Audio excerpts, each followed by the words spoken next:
এখন আমরা ক্যামেরা টুলের বিভিন্ন ব্যবহার বুঝব এবং কোন পরিস্থিতিতে এটি ব্যবহার করা হয় তা দেখব। এটি একটি পরিচয় দৃশ্য। সংলাপে বলা হচ্ছে, রামু একটি ছোট্ট কুড়ে ঘরে গ্রামে বাস করত। আমরা ইতিমধ্যে পুরো গ্রামটি প্রতিষ্ঠা করে দেখিয়েছি, কিন্তু এখন আমরা চাই ক্যামেরা ধীরে ধীরে সেই অংশের দিকে যাক যেখানে রামু থাকে। তাহলে কি করব? দৃশ্যের শুরুতে যান, ক্যামেরা টুলে ক্লিক করুন। ক্যামেরা এ দেখা যাবে। ক্যামেরা এ কে ওয়াইড অ্যাঙ্গেলে রাখুন যাতে পুরো গ্রাম দেখা যায়। এখন পাথ টুলে ক্লিক করুন। ক্যামেরা বি দেখা যাবে। ক্যামেরা বি কে সেই নির্দিষ্ট বাড়ির দিকে জুম করুন যেটি আমরা দেখাতে চাই। এই উদাহরণে গোলাপি রঙের বাড়িটি আমাদের ফোকাস। এখন প্লে করুন। আপনি দেখবেন সংলাপের সাথে সাথে রামু একটি ছোট্ট কুড়ে ঘরে বাস করত।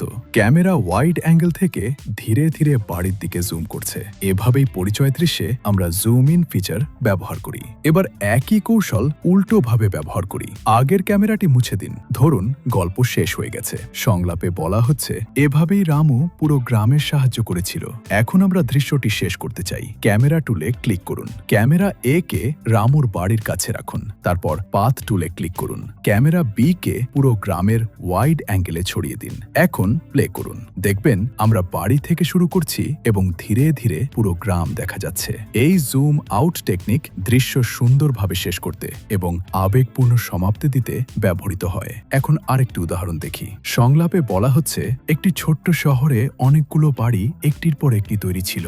যদি আমরা ক্যামেরা স্থির রাখি তাহলে প্রভাব তৈরি হবে না। তাই আমরা ক্যামেরা প্যানিং ব্যবহার করব। কিভাবে? ক্যামেরা এ কে প্রথম কয়েকটি বাড়ির উপর রাখুন। তারপর পাথ টুলে ক্লিক করুন। ক্যামেরা বি কে পরবর্তী বাড়িগুলোর উপর রাখুন। এখন প্লে করুন। ক্যামেরা একদিক থেকে অন্যদিকে প্যান করবে। এটি সংলাপের সাথে মিলবে যেখানে একাধিক বাড়ির বর্ণনা দেওয়া হচ্ছে। এখন আরেকটি আকর্ষণীয় ফিচার শিখি। সংলাপে বলা হচ্ছে, সেই বাড়িতে একটি পুরুষ পাখি এবং একটি স্ত্রী পাখি থাকত। অথবা পুরুষ পাখিটি ডিমের যত্ন নিচ্ছিল আর স্ত্রী পাখিটি খাবার প্রস্তুত করছিল। এমন ক্ষেত্রে আমরা একই দৃশ্যে কাট শট ব্যবহার করি। দৃশ্যের শুরুতে যান। ক্যামেরা এ যোগ করুন। ক্যামেরা এ কে শুধু পুরুষ পাখির উপর ফোকাস করুন। প্রথম সংলাপ পর্যন্ত রাখুন। এখন দুইটি উপায় আছে। নতুন ক্যামেরা যোগ করুন অথবা ক্যামেরা লেয়ার ডুপ্লিকেট করুন। ডুপ্লিকেট করলে দ্বিতীয় ক্যামেরা তৈরি হবে। এখন এই দ্বিতীয় ক্যামেরাটি স্ত্রী পাখির উপর রাখুন। দৃশ্যের শেষ পর্যন্ত রাখুন। এখন প্লে করুন। যখন সংলাপে পুরুষ পাখির কথা বলা হবে ক্যামেরা তার উপর থাকবে, আর যখন স্ত্রী পাখির কথা বলা হবে ক্যামেরা তার দিকে শিফট করবে। এভাবেই একই ব্যাকগ্রাউন্ডে আমরা ক্যামেরা কাট ব্যবহার করি।